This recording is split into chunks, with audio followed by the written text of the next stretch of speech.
అది అలాగే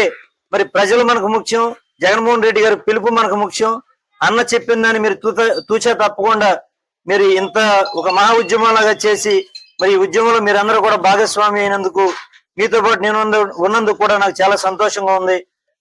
ఖచ్చితంగా భగవంతుడు ఆశీర్వదించి ప్రజల యొక్క ఏదైతే అభిమతం ఉందో ఇది గవర్నర్ గారికి నివేదించి మరి ఆ పెద్దలు ఉన్నటువంటి ఎవరైతే కూటమి ప్రభుత్వంలో ఉన్న ముఖ్యమంత్రి చంద్రబాబు నాయుడు గారి మనసు మారి మరి ఆ పీపీపీ విధానాన్ని రద్దు చేసే వరకు జగన్మోహన్ రెడ్డి గారు ఏ పిలుపునిచ్చినా సరే, ప్రజల తరపున ఎలాంటి పోరాటం చేయడానికైనా సరే ఈ పెడ నియోజకవర్గం నుంచి కార్యకర్తల తరపున, నాయకుడి తరపున మేమందరం కూడా చిత్తశుద్ధిగా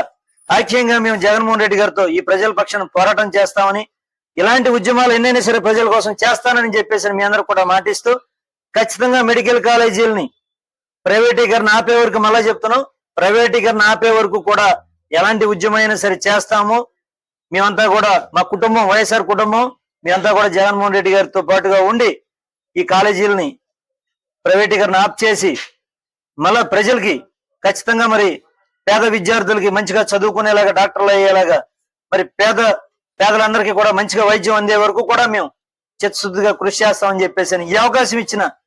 నా పెడ